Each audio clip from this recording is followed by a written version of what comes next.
Donc bienvenue encore une fois, à cet atelier, digital. Donc nous avons le plaisir, d'accueillir, donc 2 avocats du barreau de Paris qui vont se présenter dans un instant et donc cette réunion a été organisée avec le soutien, du pôle accès au droit du barreau de Paris dans le cadre du plan de relance TPE-PME. Et je laisserai peut-être Thomas dire un petit mot tout à l'heure.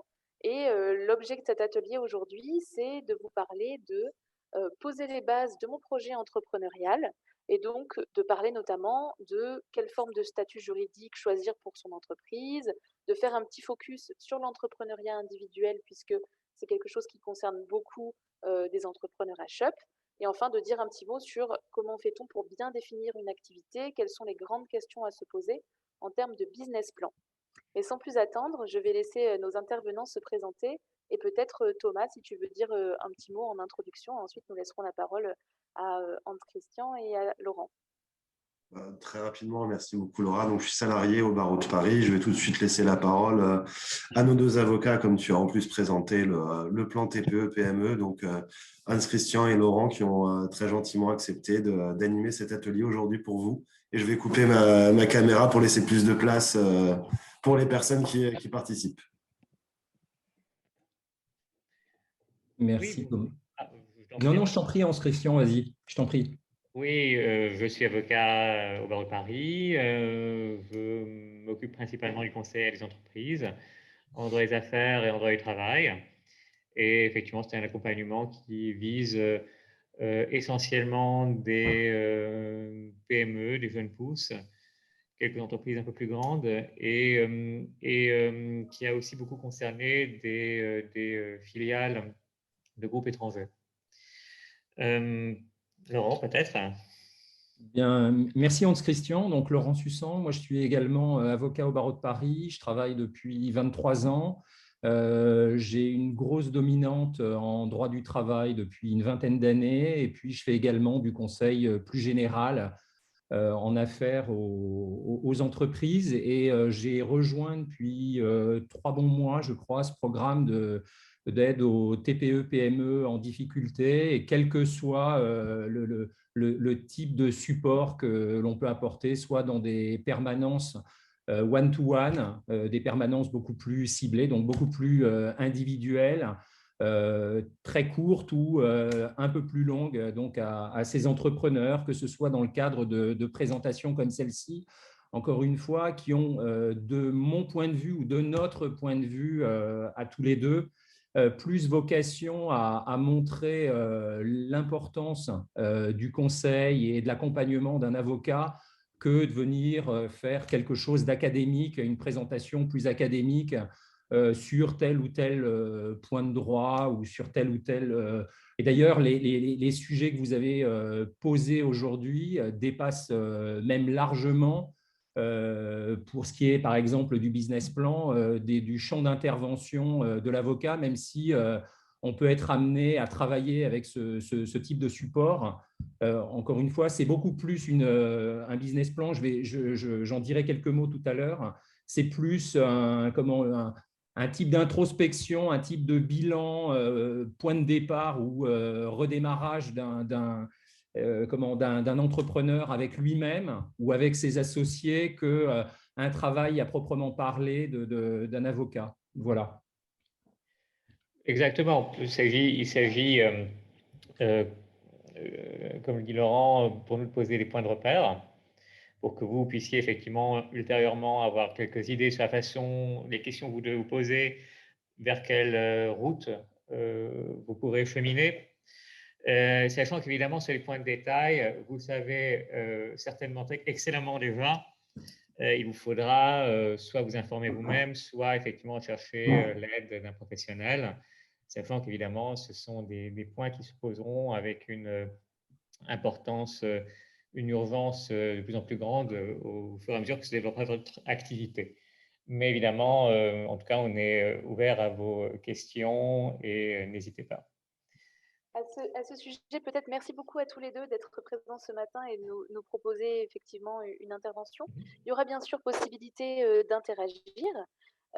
Donc l'idée, c'est que, alors déjà, petite règle du jeu, vous avez l'habitude maintenant lors de la présentation et quand vous ne parlez pas, n'hésitez pas à couper vos micros pour éviter les interférences et que la qualité d'écoute soit bonne.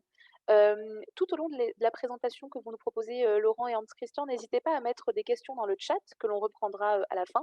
Comme ça, voilà, vous les oubliez pas ou bien à vous les noter. Et donc, il y aura un temps de questions-réponses à la fin de cet atelier pour parcourir des questions qui seront liées à la présentation qui aura été faite. Je sais que voilà, vous avez tous, chacun d'entre vous, de beaux projets et des projets personnels que vous avez envie de mettre en œuvre. Malheureusement, ce matin, on ne pourra pas rentrer dans le détail de chaque situation personnelle.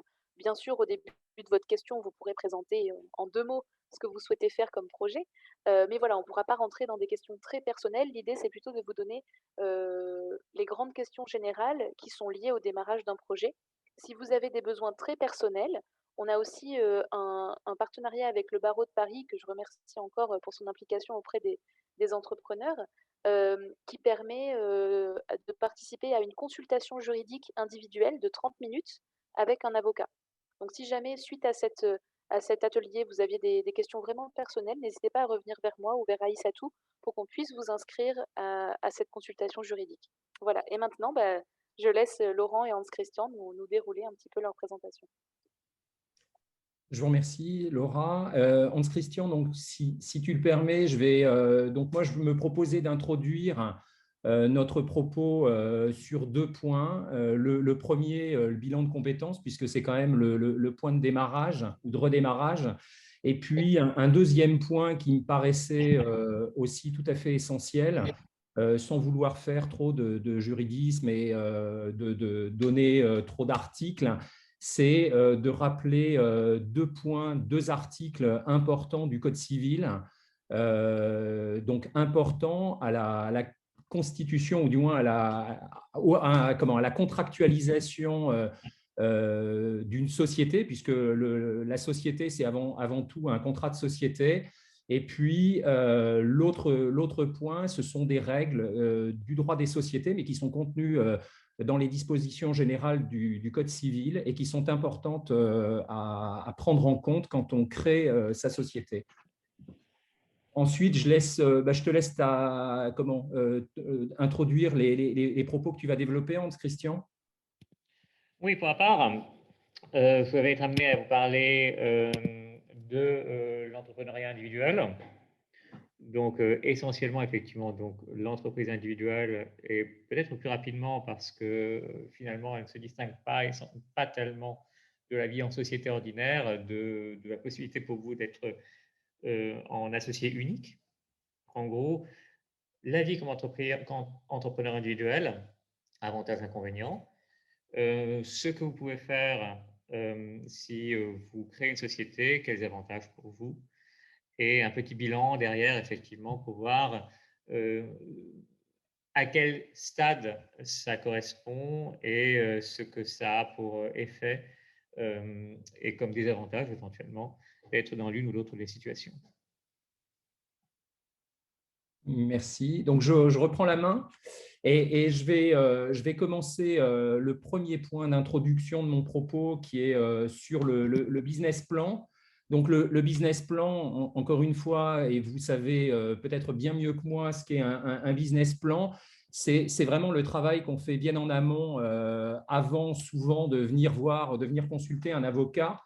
C'est un document qui permet d'inventer ou de réinventer son activité. C'est un outil de réflexion. Pourquoi un business plan? Encore une fois, eh bien, à tout moment de sa carrière et pas simplement en créant ou en démarrant une activité, puisque je pense que celles et ceux qui sont présents aujourd'hui, peut-être parmi elles et eux, parmi eux, certains démarrent une activité, mais indépendamment de savoir si c'est leur première activité indépendante ou première société, on a tous un passé professionnel. Donc, à tout moment de sa carrière, on peut inventer ou réinventer son service, son savoir-faire et mettre par écrit sa stratégie, ses moyens, son plan marketing, un prévisionnel à 1 an, à 3 ans, à plus, indiquer où on en est, où on veut aller, collecter de l'information, planifier. Le business plan sert à tout ça. encore une fois, à préciser où on en est, ce qu'on sait faire, quel est notre marché, quels sont nos clients, quelle est la santé financière de nos clients, que devient mon activité actuelle, vers où je vais aller. Encore une fois, c'est une synthèse essentielle et le business plan, c'est ça. C'est cette synthèse essentielle pour déterminer à l'instant T où nous en sommes dans notre cheminement professionnel, où est et qui est notre réseau actuel, faire une analyse de risque.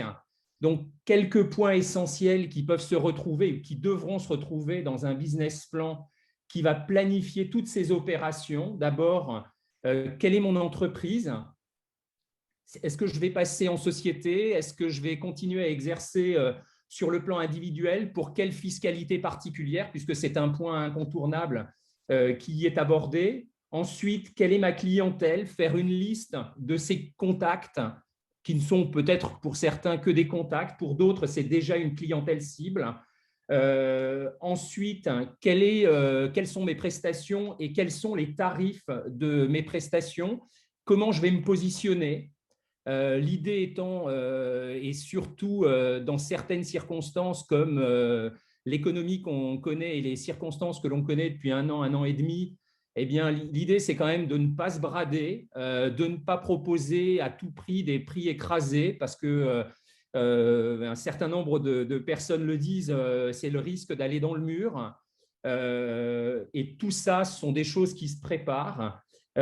Autre point à y aborder, est-ce qu'on va travailler seul? Est-ce qu'on va travailler en équipe? Si on travaille en équipe, à quel recrutement va-t-on devoir procéder? Quel profil de collaborateur? Quelle rémunération? Je fais une toute petite parenthèse pour indiquer, et là encore une fois, c'est mon orientation professionnelle qui me guide, mais sur le caractère essentiel du droit du travail et des ressources humaines à prendre en compte et à quelque stade que ce soit de son développement. C'est vrai que souvent, pour avoir travaillé une petite partie de mon exercice professionnel en fusion-acquisition, le droit du travail, c'est un petit peu le parent pauvre. Or, c'est un point essentiel et c'est un risque essentiel pour l'entreprise, ou c'est un atout avant d'être un risque. C'est un atout essentiel pour l'entreprise. Autre point important du business plan, de quels locaux je vais avoir besoin, quel investissement. Est-ce que je vais changer de locaux pour les entreprises qui existent déjà et qui vont évoluer? Si je change de locaux, il faudra également prendre en compte le fait que je vais devoir conserver de la trésorerie, surtout dans des périodes instables. Peut-être, est-ce que j'aurai besoin d'une certaine souplesse quant à ce choix de local? C'est un point à prendre en compte. Aujourd'hui, on vous parle également beaucoup de relations à distance, de télétravail, et on glose. Alors, c'est du tangible, hein, je ne vais pas revenir ou me mettre à contester tout seul ce point-là, hein, puisque c'est le fait de la quasi-totalité des entreprises, ou en tout cas d'un très grand nombre d'entreprises aujourd'hui. Est-ce que c'est un nouveau mode de travail? C'est à vous d'y répondre, hein. Moi, j'en doute un petit peu. Ensuite, un point aussi essentiel du business plan, c'est le prévisionnel financier, la planification de nos opérations. L'important, encore une fois, est d'y décrire la construction de son chiffre d'affaires au mois le mois. Comment va-t-on construire ce prévisionnel et ce prévisionnel à 1 an, je vous disais, à 3 ans, etc., etc. Quelle est la trésorerie dont on va pouvoir disposer? Quels sont nos fournisseurs, les charges dans le détail? Est-ce que j'ai ou non des collaborateurs? Quelles sont déjà mes cotisations sociales? Sur la partie du chiffre d'affaires, quel est le chiffre d'affaires que je vais réaliser ou que je vais devoir réaliser, celui qui va être nécessaire pour faire d'abord fonctionner ma structure? Qu'est-ce que je peux vous dire d'autre? Oui, un point important, et c'est vrai que je ne fais pas d'autopromotion, mais il faut surtout s'interdire, même si il est clair que quand vous démarrez, eh bien, vous vous dites que a priori, vous n'avez pas trop d'économies et vous n'avez pas énormément d'argent à investir. Nous, par exemple, dans notre domaine d'activité, on a un besoin de documentation qui est très important. Dans tous les métiers, vous avez des besoins particuliers propres au métier, mais vous avez également besoin de conseils. On vous dit qu'il n'est… et puis d'ailleurs, la quasi-totalité des entreprises qui se créent font appel à un expert comptable. Et bien, les conseils d'avocats également font partie de ces investissements essentiels dans la création ou dans le développement d'entreprises. Et encore une fois, il ne faut pas faire de petites économies. Et voilà donc l'essentiel de ce que je voulais vous dire au sujet du business plan. Le second volet que je voulais vous détailler, ou en tout cas vous détailler ou vous rappeler, c'était les deux séries de règles. Les deux séries de règles qui s'appliquent quand on crée une entreprise et en particulier une société. Ce sont tout d'abord les règles du droit des contrats et de l'article 1128 du Code civil qui précise que sont nécessaires à la validité d'un contrat, puisque je vous le disais, le contrat de société, les statuts sont un contrat et se voient appliquer également les règles générales du droit des contrats. Donc, et notamment cet article 1128, sont nécessaires à la validité d'un contrat le consentement des parties, la capacité à contracter. Il faut avoir la capacité pour créer une société et pour contracter ce contrat de statut et y intégrer donc un contenu licite et certain. Le second groupe de conditions, c'est des conditions qui sont propres là au droit des sociétés. C'est l'article 1832 du Code civil. Donc, les deux règles en question, ce sont les règles générales qui s'appliquent à la création de sociétés, mais qui se trouvent dans le Code civil.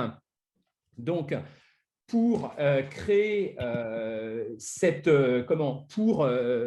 créer cette société et dans le cadre des règles de l'article 1832 du Code civil, 3 conditions particulières, plus une qui est l'affectio societatis. Mais je reviendrai sur ce point. Pardonnez-moi. Donc, tout d'abord, cet article 1832 est donc les règles qui président, si vous voulez, à la création d'une société. Donc, la première de ces règles, c'est la pluralité d'associés. Donc, le droit français pose en principe qu'une société, c'est plusieurs associés, avec 2 exceptions. L'EURL et la SASU donc, sont prévus par le droit 2 exceptions qui permettent à des personnes de créer une société unipersonnelle. La deuxième chose et la deuxième condition, ce sont les apports. Il existe, et vous le savez déjà très certainement, 3 types d'apports. Un apport en numéraire, donc en argent, chèque, virement, en tout cas de l'argent. Un deuxième type d'apport en nature, ce sont des meubles et des immeubles. Donc, des meubles, ça peut être un ordinateur. Il y a ce qu'on appelle des meubles incorporels, mais encore une fois, je ne veux pas rentrer dans trop de détails. Incorporel, c'est le fonds de commerce, c'est des brevets, par exemple, des immeubles. Donc, dans le cadre de ces apports en nature, vous avez également des immeubles. Ça peut être un terrain, ça peut être un local, etc., un appartement. Le troisième type d'apport qui fait plus discussion en cas de création de société, ce sont les apports en industrie, c'est-à-dire c'est son savoir-faire, son réseau. Ces apports en industrie ne sont pas valorisés, ils ne figurent pas au bilan de la société, ce qui signifie qu'ils sont incessibles, on ne peut pas les vendre, on ne peut pas les céder. Ils sont également insaisissables. Mais il est important d'être capable, si vous voulez, de les valoriser parce que ces apports en industrie ne sont pas nuls. Ça peut être, encore une fois, il est important de les valoriser et de leur donner une contrepartie en valeur. D'où la nécessité, si vous voulez, d'être conseillé, notamment par un expert comptable ou par un avocat. Voilà, et les valoriser, c'est d'être capable de leur donner une contrepartie. Et si la contrepartie ne peut pas être exclusivement en titre, il y a des moyens, si vous voulez, de valoriser ces apports en industrie. La troisième condition, c'est le partage des résultats. Là encore, il est possible, généralement, le partage des résultats se fait proportionnellement à sa détention de capital, c'est-à-dire que sur un capital de 100, si vous disposez de 20, eh bien, vous aurez droit à un résultat qui est proportionnel à vos 20. Maintenant, vous avez aussi la possibilité d'aménager, notamment dans les statuts ou dans d'autres documents, vous avez la possibilité d'aménager ce partage des résultats. Donc, c'est un point qui est important. Et une réserve, là encore, qui nécessiterait beaucoup de développement, mais une réserve importante, qui est la prohibition de clauses qu'on qualifie de léonines, c'est-à-dire qu'elles accorderaient la part du lion à l'un des associés au détriment des autres. Donc, possibilité, encore une fois, pour ce partage des résultats, normalement, qui se fait proportionnellement à sa détention de parts en capital, d'aménager et de favoriser davantage tel ou tel associé, sous réserve de ne pas être léonin, c'est-à-dire de ne pas déshabiller Pierre pour habiller Paul. Et dernier point qui est important, en plus des 3 conditions prévues par l'article 1832, c'est une condition qui a été développée par la jurisprudence, donc par les tribunaux, qui est l'affectio societatis, c'est-à-dire c'est à ça que l'on reconnaît une société, c'est la volonté d'œuvrer ensemble sur un pied d'égalité, de contribuer ensemble à la réussite de l'entreprise. Encore une fois, c'est une notion qui est une notion jurisprudentielle qui a été développée par les tribunaux, mais qui est essentielle au droit des sociétés et à la vie d'une société. Et donc, voilà les 2 points d'introduction que je voulais vous présenter. Merci.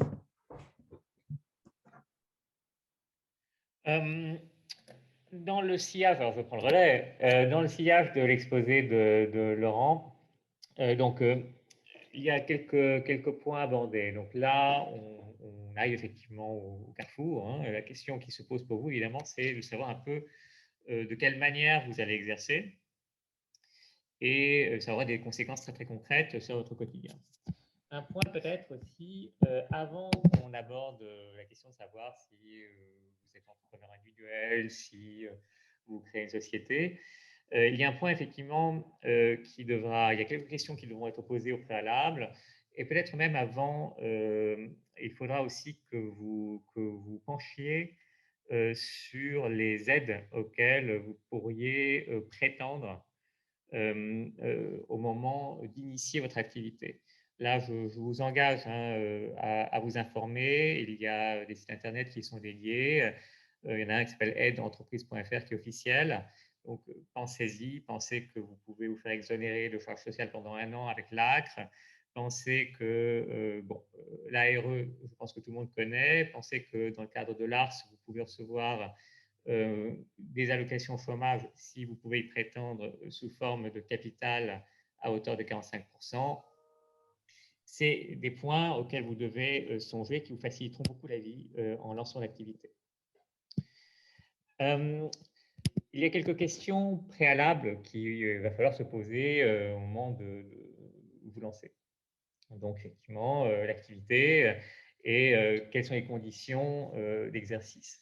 Est-ce que vous avez besoin d'un agrément? Est-ce qu'il y a des conditions de qualification? C'est vraiment lié à la nature de ce que vous voulez faire. Est-ce qu'il y a d'autres conditions administratives?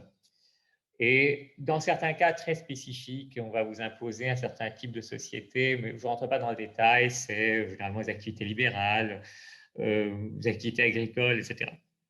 Mais s'informer, est-ce qu'il y a des conditions qui sont liées au type d'activité que je veux exercer?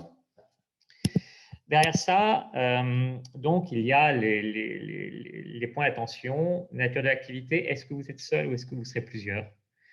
Et réfléchir aussi au fait que selon ce que vous allez faire, vous mettrez en risque votre patrimoine personnel ou pas. Le plus courant, c'est que on s'engage effectivement comme entrepreneur individuel. À ses tout débuts, c'est ce qu'il y a de plus simple. Et effectivement, en lancement, c'est le moment où on va vous rendre la vie relativement facile, avec une grosse paire de guillemets. C'est-à-dire que vous aurez, en tant qu'entrepreneur individuel, vous aurez des obligations comptables qui seront limitées.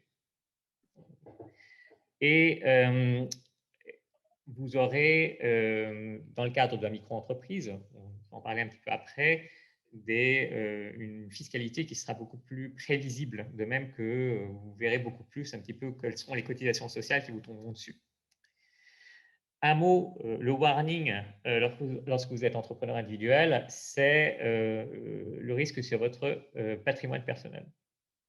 Vous n'êtes pas entrepreneur individuel, ça veut dire que vous n'êtes pas en société. Ça veut dire que vous exercez votre activité sans avoir créé une société particulière. Et donc, tout ce que vous allez faire en réalité, chaque fois que vous aurez des dettes, chaque fois que vous prendrez l'engagement de payer, on pourra venir vous rechercher sur ce que vous avez, c'est-à-dire vous, et aussi ce que vous avez avec votre conjoint et qui aura été acquis dans le régime de la communauté. Donc, il y aura des possibilités d'aménagement de ça, je le dis brièvement. D'une part, même dans le cadre de l'entreprise individuelle, on ne peut pas venir saisir votre résidence principale. Par ailleurs, même dans le cadre de l'entreprise individuelle, vous pouvez vous protéger. C'est-à-dire que vous pouvez aller devant le notaire et faire des déclarations d'insaisissabilité des biens immobiliers qui ne sont pas affectés à votre activité professionnelle. Je veux le dire en aparté, mais donc ça vous protège dans le cadre de votre activité professionnelle, c'est-à-dire que vos créanciers professionnels, les gens qui vous devez de l'argent dans votre exercice professionnel, ne pourront pas venir chercher vos biens personnels. En revanche, les gens à qui vous devez de l'argent en dehors pourront venir vous chercher là-dessus. L'autre protection que vous pouvez envisager, c'est une sorte d'entre-deux. Vous êtes entrepreneur individuel, vous n'avez pas créé de société, mais vous pouvez faire quelque chose de différent. Vous pouvez créer ce qu'on appelle une EIRL. Une EIRL, ça vous permet, avec des formalités minimum de déclaration, de créer un patrimoine d'affectation. Ce que ça signifie, c'est que vous ne risquerez pas vos biens personnels. En réalité, vous allez avoir une activité professionnelle à laquelle vous allez dédier de l'argent et du matériel. Et les risques que vous prendrez dans votre activité professionnelle, ils porteront sur cet argent et sur ce matériel que vous dédierez à votre activité. Dites-vous que dans le cadre d'une EIRL, vous ne risquez que ce que vous avez bien voulu risquer. Je rentre un peu plus en détail. Lorsque vous êtes en entreprise individuelle, avec la quasi-certitude, en réalité, à vos tout débuts, vous allez être micro-entrepreneur. Le micro-entrepreneur, vous connaissez peut-être déjà tous très bien, c'est l'auto-entrepreneur en réalité. Et donc, je reviens rapidement sur les seuils.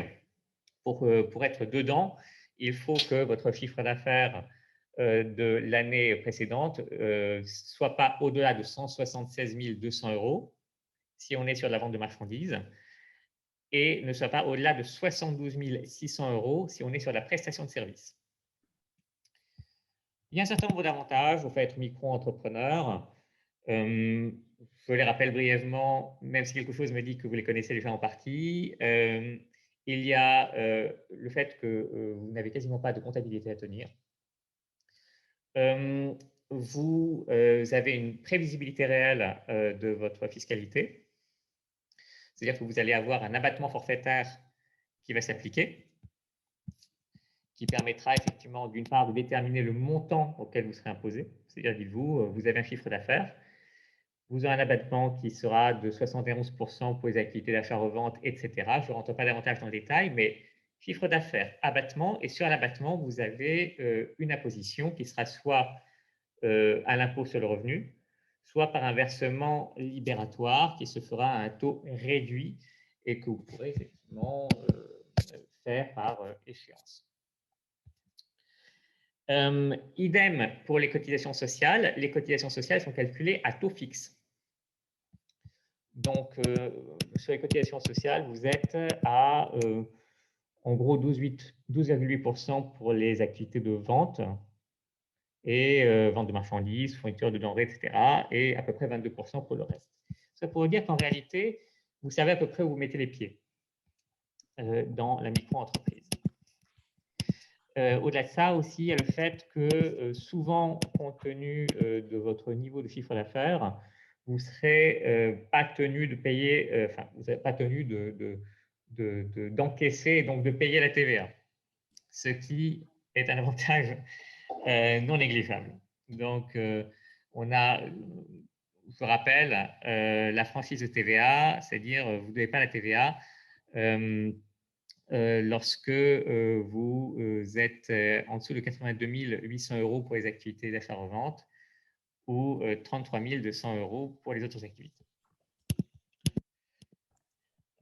Ça, c'est pour l'entreprise individuelle.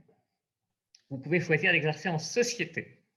Dites-vous que tôt ou tard, en réalité, quand vous êtes entrepreneur individuel, l'entreprise individuelle, c'est votre point de départ. Tôt ou tard, vous allez devoir créer une société, vous allez être à l'étroit dans votre situation d'entrepreneur. Donc, vous créerez les deux statuts, en réalité, les plus probables pour une société. Si vous êtes encore tout seul, si vous êtes individuel, ce sera une SARL unipersonnelle, qu'on appelle aussi EURL. Ou alors, une société par action simplifiée unipersonnelle, qu'on appelle une SASU. Je ne rentre pas dans le détail de ces deux sociétés. En réalité, ça correspond assez bien à ce qu'elles sont quand vous êtes plusieurs. En réalité, il n'y a pas de réelle spécificité à une EURL par rapport à une SARL normale, ni entre une SAS et une SAS unipersonnelle. Tout ça pour dire qu'en réalité, vous pouvez vous mettre en société tout seul. L'avantage quand vous mettez en société tout seul, c'est que vous risquez l'argent que vous mettez dans la société. Il y a des inconvénients, mais on va y venir. Et les règles du jeu, en gros, de ces sociétés unipersonnelles sont sensiblement celles qui s'appliquent dans des sociétés à plusieurs. Je vous parle rapidement des sociétés à plusieurs, hein, donc les sociétés multipersonnelles, entre guillemets. C'est que, alors, vous en avez, il y a une constellation de sociétés. On y passerait des journées entières. Je vais passer aux plus simples, aux plus courantes, celles que vous allez en réalité utiliser. Je passe très rapidement sur ce qu'on appelle les sociétés en nom collectif, les SNC, qu'on voit, on les connaît, mais enfin, on en parle de temps en temps, mais on ne les voit quasiment plus. C'est des sociétés dans lesquelles les associés s'engagent, continuent de mettre en risque leurs biens. Je passe aussi très rapidement sur les sociétés anonymes. Les sociétés anonymes, on en parle souvent, mais c'est aussi des sociétés assez rigides. C'est des sociétés dans lesquelles vous avez des règles de fonctionnement qui sont assez compliquées, et surtout, c'est des sociétés qui demandent des ressources dès le départ. Pour que ça marche en société anonyme, il faut déjà que vous ayez un capital social de 37 000 € et vous êtes à 7. Donc, en gros, la société anonyme, ce sera quand votre activité sera développée, que ça marchera bien, que vous serez probablement déjà en société et que vous passerez de cette société à une société anonyme. Donc, les deux sociétés, en vrai, qui vont réellement se poser, enfin, auxquelles vous songerez à ce moment-là, ce sera essentiellement la société à responsabilité limitée ou une société par action simplifiée, en deux mots. La société à responsabilité limitée, c'est la SARL, c'est celle que vous rencontrez tous les jours en réalité quand vous allez dans un commerce. Il y en a beaucoup qui sont en SARL. Donc, l'avantage de la SARL, c'est que, un, vous mettez en risque seulement ce que vous mettez dedans. En gros, c'est le matériel, c'est les biens que vous mettez dedans. Deux, vous ne vous cassez pas vraiment la tête quand vous la créez parce que l'essentiel de ces règles de fonctionnement sont des règles légales. Vous n'êtes pas en train de faire du mécano. Vous n'êtes pas en train de vous demander comment vous allez avancer telle chose ou telle chose. C'est essentiellement ce qui est prévu par la loi qui va s'appliquer. Le régime fiscal, ce sera l'impôt sur les sociétés. Et la rémunération du dirigeant, donc si vous versez de l'argent, ce sera soumis à l'impôt sur le revenu. Il y a des différences, en gros, sur la situation sociale. Si vous êtes gérant et que vous avez la majorité des parts sociales, ou que vous êtes seul, hein, si vous êtes seul associé ou si vous êtes majoritaire, vous serez considéré comme non salarié, ce qui est un peu moins bien. Si vous êtes enfin, un peu moins protecteur que la situation du salarié, on s'en doute, et si vous êtes gérant minoritaire d'une SARL, vous serez assimilé aux salariés, ce qui vous protégera davantage en cas notamment de maladie. La SAS, c'est peut-être ce qu'on voit le plus. La SAS, c'est le régime social qui vous offre la plus grande liberté. En réalité, vous pouvez changer la répartition des pouvoirs, notamment si vous créez des directeurs généraux en dessous d'un président, etc. Enfin, vous pouvez changer la vie interne de la société et son mode de fonctionnement et l'adapter à ce dont vous avez besoin. Mais ça demande du temps et un petit peu de savoir-faire et sans doute de l'accompagnement. Dites-vous que vous pouvez par exemple aussi faire en sorte que les droits de vote, donc ce qui permettra de décider, de prendre les décisions dans la société, vous pouvez faire en sorte que les droits de vote des associés ne soient pas dépendants du nombre de parts que chaque associé détient. Pour la fiscalité, c'est en principe l'impôt sur les sociétés. On peut choisir pour l'impôt sur le revenu. Et le président d'une SAS est assimilé salarié, ce qui est aussi un peu mieux, effectivement, ça le protège davantage. Alors, les avantages et les inconvénients, en fait, de tout ça. Rapidement, vous comprenez qu'en réalité, quand vous allez devoir chercher des fonds, quand vous allez chercher des crédits, quand vous présenterez à des tiers, ce sera plus simple quand vous serez en société. Vous serez plus crédible et vous aurez peut-être plus de confiance. Et puis, effectivement, après, au niveau fiscal, vous pourrez davantage, effectivement, optimiser la situation.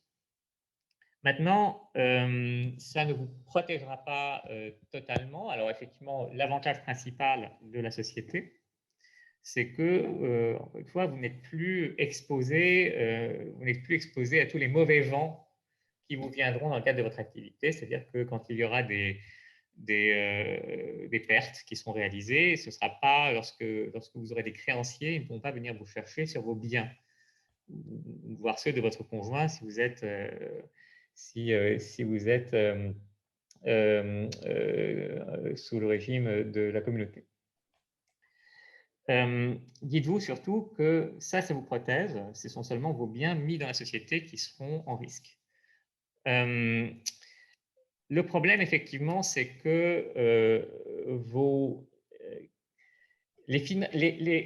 les interlocuteurs que vous aurez, votre banquier, le jour où vous demanderez de l'argent, vous demanderez un crédit, vous demandera souvent une caution personnelle.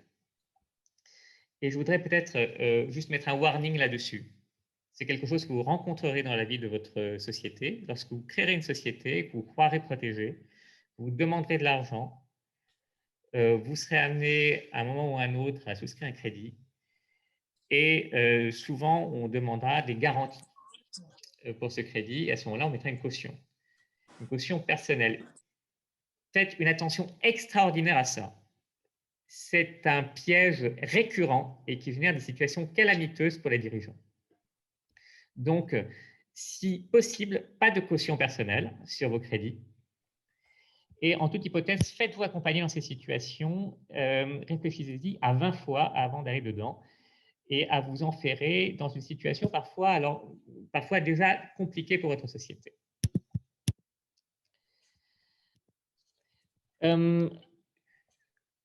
En 2 mots je vous ai parlé rapidement du régime social que vous aurez en tant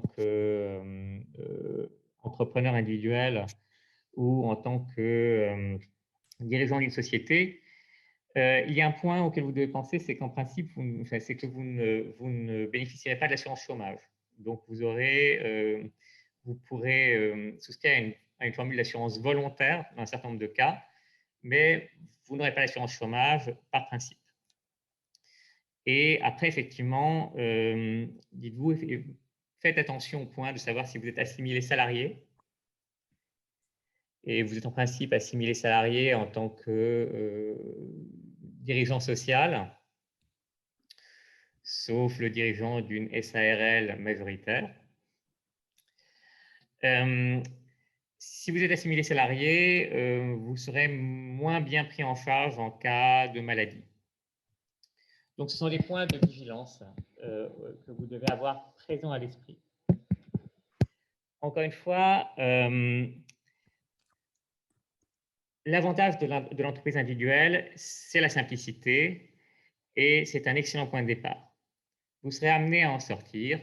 Lorsque vous en sortirez, faites-vous accompagner. Lorsque vous devez prendre des risques, lorsque vous devez souscrire des crédits, faites-vous accompagner, réfléchissez et surtout ne souscrivez pas d'engagement qui lie votre sort à votre société de manière irréfléchie. En tout cas, nous sommes toujours à votre disposition pour vos questions et les conseils qui vous seraient utiles.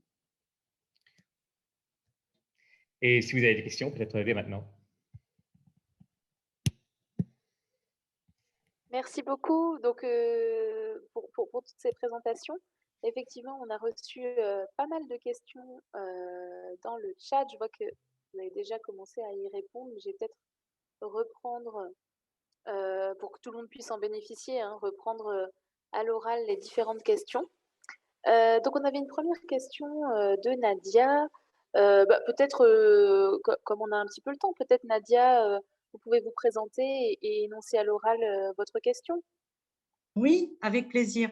Alors, tout d'abord, je voulais vous remercier tous les intervenants, parce que c'est vraiment formidable ce que vous faites pour nous. Et donc, je vais venir à ma question. Donc, mon projet, c'est la recherche de clients pour effectuer des cures ayurvédiques. Donc, c'est de la médecine naturelle en Inde et en Allemagne. Au niveau du statut, je me pose vraiment la question parce que je suis actuellement donc en invalidité, je touche une pension d'invalidité et ce que je crains, c'est de perdre cette pension d'invalidité qui me sécurise. Un projet, donc on ne sait pas trop où ça va mener. Alors, en fait, ma question, c'est existe-t-il un statut permettant de ne pas perdre sa pension d'invalidité en ne prenant pas de salaire ou très ponctuellement en cas de besoin? Parce que mon but, c'est ma retraite. Parce que la retraite, ça va être très difficile. Donc voilà. Donc ça, c'était ma première question. Et la seconde qui est très, très importante, c'est le contrat. Puisque c'est l'international, donc l'Inde et puis l'Allemagne, j'ai vraiment, vraiment besoin d'aide dans la rédaction de ce contrat qui serait apporteur d'affaires, d'après ce que l'on m'a dit, à l'international. Donc, et surtout, pourquoi cette aide? Parce que ça concerne de la médecine naturelle, mais c'est quand même de la médecine. Et pour cela, j'ai besoin de me couvrir en clause de non-responsabilité. Merci. Pardon. Est-ce que, dites-moi Laura, vous voulez qu'on fasse une sage de questions ou on répond au fur et à mesure? Je pense que c'est peut-être plus judicieux de répondre au fur et à mesure, sinon peut-être si on les oublie au fur et à donc peut-être l'une après l'autre. Donc je vous en prie, si vous souhaitez apporter un élément de réponse. Je crois que Laurent a déjà mis quelque chose dans le chat, mais c'est vrai que c'est intéressant pour tout le monde. Oui, moi je me suis permis de faire un emprunt qui correspond certainement à la question qu'avait posée Nadia sur existe-t-il un statut? En réalité, tout dépend, et c'est un point qu'il explique bien, tout dépend du montant du revenu. C'est le même régime que pour les salariés, hein, donc tout dépend du montant de revenu. Donc je vous ai fait je vous ai collé une explication qui me semble assez facile à comprendre et qui vous donne en plus les seuils et la façon de calculer les seuils pour pour pouvoir conserver, encore une fois, ce type de pension, enfin, sous réserve de l'avis d'Hans Christian, mais qui permettrait à Nadia de garder sa pension. Mais là encore, tout dépend du niveau de revenu et avec encore une fois, avec des modes de calcul particuliers quand vous serez en société ou si vous êtes en société ou quand vous allez générer ou si vous avez déjà généré des revenus indépendants. Hein, donc, vous avez, en fonction des revenus en question, vous avez des seuils de calcul pour savoir si vous pouvez, conserver votre pension ou pas. Mais c'est vrai que quand vous créez, alors je peux comprendre qu'on puisse penser risque, mais c'est vrai que quand vous créez votre entreprise, généralement, c'est pour la développer et c'est pour en développer le revenu. Donc, c'est vrai qu'au bout d'un moment, vous irez au-delà des aides et peut-être que les aides ne seront pas susceptibles d'être conservées. Et si on souhaite justement ne pas prendre de salaire ou de bénéfices pour faire en fait les mettre de côté pour ma retraite. Vous dites ne pas les prendre, vous voulez dire, parce que là, vous envisagez quel cadre? Parce que si vous ne les prenez pas, vous voulez dire que vous les mettez, vous les épargnez, vous les faites comme vous faites quoi? C'est-à-dire qu'une personne m'avait dit qu'il était possible de travailler et de ne pas se verser de salaire et les garder dans la société. Et puis, au moment de la retraite, de les récupérer. En réserve. Et aujourd'hui, si ce n'est pas indiscret, vous avez déjà une société, enfin, vous en êtes où déjà dans votre développement et vous avez quel âge, si ce n'est pas indiscret? Il n'y a aucun souci. J'ai 56 ans, donc j'aurai 56 ans au mois d'août. Et pour l'instant, donc mon projet a presque déjà commencé, sauf que je n'étais pas rémunérée, si vous voulez. Donc, mon projet a déjà commencé dans le sens où j'ai déjà des personnes qui sont intéressées. Il faut savoir qu'il n'y a aucun, les clients paient directement. Moi, je n'aurai qu'une commission, en fait. Tout l'argent, etc., la réservation de leur cure, tout se fait avec les centres. D'accord. Je ne fais que… Donc, vous êtes intermédiaire, vous êtes commissionné. Exactement. Ce que vous dites. Mais et vous avez créé une société? Non, j'en suis au début. Donc, vous intervenez sous quel statut? Je vais intervenir, justement, c'est ma question, sous quel statut avec… La question, c'est la question de la détermination du revenu, hein, pour le coup, pour voir comment vous pouvez maintenir l'accès à votre pension d'incapacité. Vous êtes indépendante. Quand vous êtes, pardon, Christian, mais quand vous êtes indépendante, tout le revenu que vous allez générer, il est pour vous et il sera appréhendé. Donc, déjà, pour qu'il ne le soit pas, il faut créer une structure et peut-être le moyen de laisser cet argent et de vous payer le moins possible, voire pas. Oui, tout à fait. Ça serait une sécurité pour moi de savoir que je peux en disposer en cas de souci. Mais comme moi, je pense vraiment à ma retraite parce que ça va être très, très difficile en fait. Ce que dit, là pour le coup, non, je suis tout à fait d'accord avec Laurent. Là-dessus, vous créez une société et puis vous versez vous rémunérez en sorte de ne pas dépasser les plafonds pour conserver le bénéfice de la pension. D'accord. Et ce serait quelle société alors? EURL, SASU? Vous avez… Vas-y, Laurent, je t'en prie. Non, je t'en prie. Là, pour le coup, ça revient au même. Hein. Le sujet, c'est que…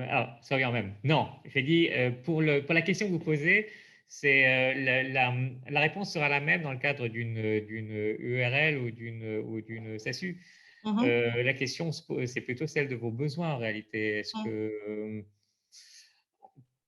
Vous pouvez faire l'un ou l'autre. Là, pour le coup, pour déterminer si vous devez faire une URL ou une SASU, il faut rentrer davantage dans le détail de votre activité. D'accord. Cette crainte, en fait, c'est surtout parce que, vous voyez, avec le Covid, tout a été bloqué. Donc, je me dis, si jamais je m'étais lancée, ça aurait été difficile. Donc, c'est pour ça que ma sécurité, c'est quand même ma pension d'invalidité. OK. En fait, ce que je comprends en résumé, et ça peut servir pour tout le monde, parce que c'est vrai que c'est une question qu'on a souvent, c'est qu'au final, cette question du cumul d'une entreprise, de la création d'une entreprise avec une pension d'invalidité, elle est conditionnée au niveau de revenus qu'on dégage de l'activité, mais pas au statut juridique qu'on choisit pour créer cette activité. C'est bien ça? Alors, en fait, si. Oui, alors, c'est conditionné au fait de savoir si vous créez une société ou pas, pour être en gros. C'est si vous êtes un entrepreneur individuel. Ce que disait, là pour le coup, ce que disait Laurent il y a un instant, si vous créez une entreprise si vous faites une entreprise individuelle, quelle qu'elle soit, hein, même si vous en êtes encore au stade du micro-entreprise, tout l'argent que vous dégagez, c'est du revenu. Tout ça, c'est du revenu. Donc, si vous dégagez plus d'argent que si vous dépassez le plafond légal pour les pensions d'invalidité, à ce moment-là, vous aurez des difficultés. En revanche, si vous créez une société, vous pouvez moduler la rémunération que vous versez. C'est-à-dire qu'en gros, l'argent qui sera le résultat de votre entreprise ne seront pas d'emblée comptabilisés comme du revenu. Donc là, effectivement, vous pourrez vous rémunérer et c'est en fonction de l'argent que vous verserez que vous dépasserez ou non le seuil légal au titre duquel vous pouvez prétendre à la pension. D'accord. Donc, en gros, si vous créez une société, dans le cadre de la société, vous pouvez voir si vous vous rémunérez, à quel montant. C'est ça qui vous permettra de continuer à recevoir la pension. D'accord, très bien. Très bien. Donc, une EURL ou SASU? Si tu le permets. Madame, là, on rentre véritablement dans de l'étude de projet. Après, on voit tout, c'est-à-dire que vous avez des personnes qui se lancent. C'est vrai qu'il n'y a pas mort d'homme, donc les personnes peuvent se lancer, emprunter un modèle de statut quelque part et décréter, ce sera une SAS unipersonnelle parce que c'est la mode ou ce sera une URL parce que je ne sais, parce qu'on m'a dit que c'était bien ou on m'a dit que beaucoup dans ma sphère de professionnel, etc., employaient ce format de statut, donc ce format de statut-là. En réalité, c'est de l'étude de projet. Donc, ça nécessite de connaître votre projet dans le détail, de voir, de se projeter. Je comprends encore une fois les réticences et je l'ai lu également dans le message de Véronique de mémoire, les réticences ou les craintes du risque, la peur du risque de se lancer, etc. Et pardon de mentionner Véronique, mais c'est certainement, c'est la mienne, c'est celle d'Hans Christian, c'est celle, pardon, encore une fois si ce n'est pas le cas, mais c'est celle de beaucoup d'acteurs, hein, la peur du risque. Maintenant, si vous voulez, quand on crée une entreprise, et si vous créez votre entreprise, c'est que vous avez envie de vous lancer, vous avez envie de… Donc, encore une fois, ça nécessite, on peut le faire comme ça sur un coup de tête en se disant, tiens, ça sera tel statut, ça sera telle forme pour démarrer, on verra bien ce qui se passera. Ou ça peut être un projet qui est beaucoup plus mûri, qui est beaucoup plus spécifique, qui est beaucoup plus discuté, justement, au vu des travaux que vous avez faits, par exemple, chez HUP, sur votre business plan ou votre projet d'entreprise. Et là, c'est quelque chose de… C'est un travail différent. Et si vous voulez, ne serait-ce que par… ça nécessite une attention particulière et une attention aussi particulière. Je me permets de le dire, non pas pour vous faire une consultation propre et spécifique et qui pourrait ennuyer d'autres participants, mais pour dire que c'est vraiment, encore une fois, c'est un choix qui n'est pas un choix, c'est un choix engageant, mais c'est voilà, il n'y a pas mort d'homme. Oui. J'ai bien Mais compris.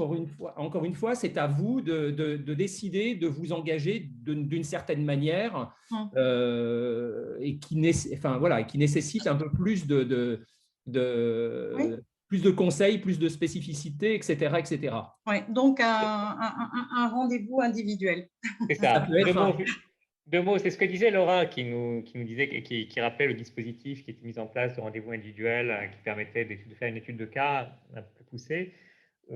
Alors là, pour le coup, si pour pour toutes les personnes qui sont là, hein, si pour des questions de quelle est la forme sociale la plus adaptée, est-ce que je dois est-ce que je dois opter pour l'impôt sur le revenu ou l'impôt sur les sociétés, etc. C'est pas quelque chose qu'on peut déterminer en 3 secondes. Ça demande effectivement qu'il y ait une discussion qui soit centrée sur votre projet. Bien sûr. Ça, vous pouvez le faire dans le cadre des consultations individuelles qui sont proposées. D'accord. Vous pouvez le faire auprès d'un confrère. Faites-vous accompagner. Pour le coup, D'accord. parce que ça a des conséquences beaucoup plus vastes que ça. Donc, vraiment, D'accord. un mot, Nadia, juste, en fait, on vous dit ça, c'est pas pour vous, c'est pas pour botter en touche là-dessus. Je veux dire, c'est que d'une, ça dépend vraiment en réalité ce que vous voulez faire et des conditions auxquelles vous allez travailler. Oui. Ensuite, ça a des implications au-delà du simple problème de la pension d'invalidité. Un point simplement sur votre question sur Le contrat. votre contrat. Alors là, ça dépend aussi. Alors, j'ai envie de vous faire. On pourrait vous faire la même réponse. Effectivement, là, pour le coup, comment l'articuler, là, pour le coup, c'est quelque chose qu'il faut discuter en présentant un peu le détail de votre activité. Un mot, il y a des points en tout cas auxquels il faudra que vous fassiez attention parce que je n'ai pas très bien compris si c'est vous qui faisiez de l'apport d'affaires, hein. C'est vous qui allez Oui, apporter les oui, clients. tout à fait. D'accord. Oui. Donc, il faut toujours faire, il y a des clauses auxquelles il faut toujours faire attention. Moi, je suis franco-allemand, je suis sur ce genre de dossier régulièrement. Faites toujours attention à la loi applicable. Donc, il faut toujours rappeler de préférence que c'est la loi française qui s'applique. Si vous êtes sur de l'apport d'affaires, je postule que vous êtes avec des professionnels. Donc, vous mettez des clauses qui rappellent que c'est les tribunaux français qui sont compétents. C'est vraiment des trucs qu'il faut faire parce qu'après, vous vous retrouvez embringué en cas de Bien sûr, difficulté devant bien des sûr. juridictions étrangères et avoir du mal à vous faire payer. Et oui, tout à fait. C'est avec un avocat, donc pour cette aide à la rédaction. Faites-vous assister. Alors là, pour le coup, moi, je fais du droit franco-allemand, mais vous voyez, en tout cas, allez voir un conseil, allez voir un avocat pour vous aider pour la rédaction de ces contrats. Au moins si vous avez un projet, au moins pour qu'on vous relise ça et pour être sûr, qu'il y ait quelqu'un qui repasse ça, et qui fasse une petite étude de risque, qui regarde, en gros, qui regarde s'il y a quelque chose qui ne va pas et qui puisse vous causer des difficultés après. D'accord, d'accord. Je vous remercie. Merci infiniment. Merci beaucoup pour la question et les réponses, enfin les questions et les réponses. Je vais essayer de synthétiser un petit peu, enfin je laisserai la parole aux autres bien sûr, mais simplement, voilà, on a eu pas mal de questions. Donc peut-être Véronique, je vois que vous avez pas mal de questions sur est-ce qu'il existe un statut spécifique au monde de la santé avec les questions de protection sociale en tant que travailleur handicapé. Donc je vous laisse prendre la parole et peut-être nous préciser votre question là-dessus. Bonjour. Moi, surtout le global de l'histoire, j'ai tout bien entendu. C'est en fait, en tant qu'handicapé, la galère, c'est les protections sociales. Comment se lancer, sachant qu'on passe sur 24 heures de temps, il y a un temps consacré au handicap, donc ça nous bouffe un peu d'espace de création. Il y a une fatigabilité qui est dure un petit peu à gérer par rapport à certains écueils. Taper aux portes et pas avoir de retour, on n'est jamais dans les cases. On n'arrive pas à avoir une réponse particulière. Le monde du TH n'est pas vraiment connu, même ne serait-ce qu'aux impôts ou à l'URSSAF, on a du mal à poser des questions, à demander quel statut, tout ça. Et l'idée, c'est faire tomber les croyances par rapport à choisir un statut, par rapport à, voilà, on parlait monsieur a parlé de business plan, de prévoir tout. Quels sont les écueils à prévoir en tant que TH sur le long terme, par exemple, quand on sait qu'on ne peut pas larguer plus que 80% de temps et pas se consacrer à 1000% à une entreprise, et en même temps se dire en démarrant, peut-être qu'après ça peut partir bien. Voilà. Moi, c'est une histoire de vraiment articuler l'ETH avec les statuts, la protection sociale. Comment on fait pour sauter du trampoline sans se casser la figure tout de suite ou se ramasser au niveau santé? Bien, écoutez, c'est compliqué. Est-ce que, enfin, c'est compliqué. C'est un paramètre à prendre en compte. Qu'est-ce qui vous est dit? Est-ce que vous suivez, ici, vous êtes chez HUP, vous êtes suivi sur ces questions-là et vous êtes assisté sur ces questions-là ou pas? Alors, je commence, j'ai suivi plein de webinaires. Je me suis aussi inscrite à. Il y avait Go Entrepreneur aussi, il y avait HUP, il y avait. Enfin, j'ai essayé d'aller taper un petit peu toutes les portes, d'essayer de mieux comprendre un petit peu parce que le monde de l'entreprise, c'est un métier. Moi, j'ai des compétences, j'ai des super compétences, mais pas d'entreprise. Donc, c'est vrai qu'à un moment, j'ai l'impression d'atterrir dans un monde qu'on m'a pas enseigné à l'école, qu'on m'a pas enseigné au niveau du monde de la formation. J'ai pas fait HEC, j'ai pas fait toutes ces choses. Et je suis larguée. Je suis larguée. Pourtant, j'ai une super bonne volonté, j'ai plein de compétences, je peux articuler plein de choses. Mais l'idée, c'est comment ça marche. Parce que les statuts, là, je viens de noter tous les statuts, mais on arrive à les lire. On est arrivé dans un nez où il y avait plein de choses à pouvoir saisir. Mais même lire le mode d'emploi au dos de la boîte EURL, par exemple, même si on a des explications, comme ça, j'ai l'impression qu'il y a une retenue d'explications qui fait que j'arrive pas à me positionner, pas en tant qu'entrepreneur, en tant que TH. Alors, si vous le permettez, il ne s'agit pas pour nous, et je pense que je peux dire nous, il ne s'agit pas d'apporter des solutions ou de donner des leçons. Et je comprends comment vous positionnez. Vous êtes, voilà, c'est quelque chose qui ressort notamment dans vos questions. Vous n'êtes certainement pas la seule à vous positionner comme ça. Je ne sais pas si c'est quelque chose qui peut comment, est-ce que c'est un message qui pourra vous donner, être parlant pour vous? L'un des premiers clients que j'ai eu, qui était un chef d'entreprise, qui était en fin de carrière, d'ailleurs, qu'on a travaillé, c'est une entreprise pour laquelle j'ai travaillé une 12aine d'années, et j'ai travaillé 6 ans pour lui. C'était un chef d'entreprise que j'appréciais beaucoup parce qu'il était paternaliste et il était cultivé, enfin, il donnait vraiment envie d'apprendre, y compris à moi qui étais extérieur à cette entreprise. Et quand je lui ai demandé, en clair, j'attendais une recette de cuisine sur son statut d'entrepreneur, sur ses compétences d'entrepreneur, eh bien, j'ai été assez démuni ou en tout cas assez échaudé d'une certaine façon parce qu'il m'a dit qu'il n'y avait pas de recette.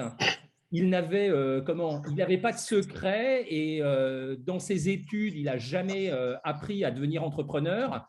Il était président de cette société qui était une filiale d'un groupe étranger. Il n'a jamais appris à le devenir. Donc, encore tout ça pour vous dire, si vous voulez, que c'est quelque chose qu'on n'apprend pas et qu'on apprend sur le tas et qu'il ne faut pas se fier à des faux semblants parce que même en ayant fait certaines écoles de commerce, et moi j'en ai fait une, mais peu importe, alors peut-être que je l'ai mal intégrée, je n'en sais rien, mais en tout cas, ce sont des choses que vous n'apprenez pas à l'école et que vous apprenez sur le tas. Et ce que vous voyez, et la différence que vous voyez, et je ne vais pas aller plus loin dans mon propos, c'est que vous avez des gens qui sont sacrément culottés pour mettre en avant des choses qui parfois sont construites sur des ressentis.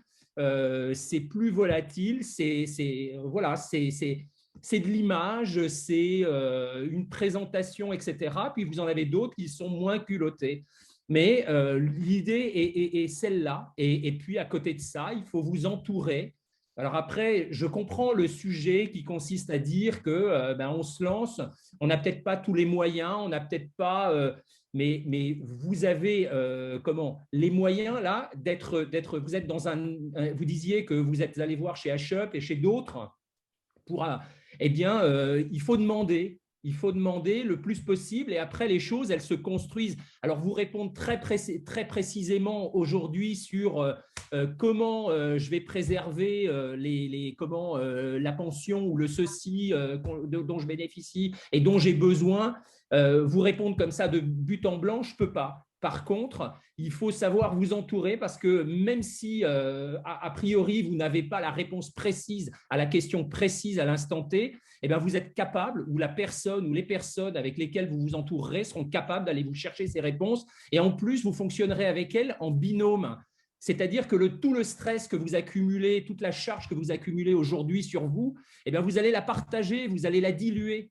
Donc ça, c'est important. Donc encore une fois, il n'y a pas, sur tous les sujets, il n'y a pas des réponses, il n'y a pas une réponse du tac au tac.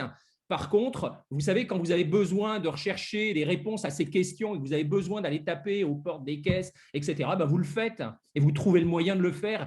Ou alors les gens avec lesquels vous vous entourez trouvent le moyen de le faire. Oui, si je peux me permettre de rebondir, et merci beaucoup Laurent. Pour vous, Véronique, effectivement, je pense que vous êtes déjà, si vous êtes ici, c'est que vous êtes déjà en contact avec HUP et que donc potentiellement vous allez pouvoir être accompagné. Et simplement un petit mot, pour vous dire que, alors encore une fois, ce ne sont que des éléments méthodologiques et qui sont peut-être pas adaptés à votre situation personnelle qu'il faut vraiment voir, comme le disait Laurent, en binôme, pas à pas. Mais nous avons développé des modules de formation qui s'appellent T-Learning, donc TIH Learning, et je vous mets dans le chat celui qui correspond à quel statut juridique en tant que TIH, donc ça peut vous donner des premières indications. Et deuxième point, c'est que nous, à Shop, au-delà d'être un incubateur, on est un incubateur militant, et donc on porte des éléments de plaidoyer auprès des instances nationales, et donc notamment pour l'année 2021, l'un de nos sujets de plaidoyer, c'est justement la protection sociale du dirigeant en situation de handicap. Et donc, on espère pouvoir échanger avec les grandes structures de la protection sociale, mutuelle, etc., mais aussi avec le gouvernement sur cette question-là. Donc voilà, on est aussi là pour des...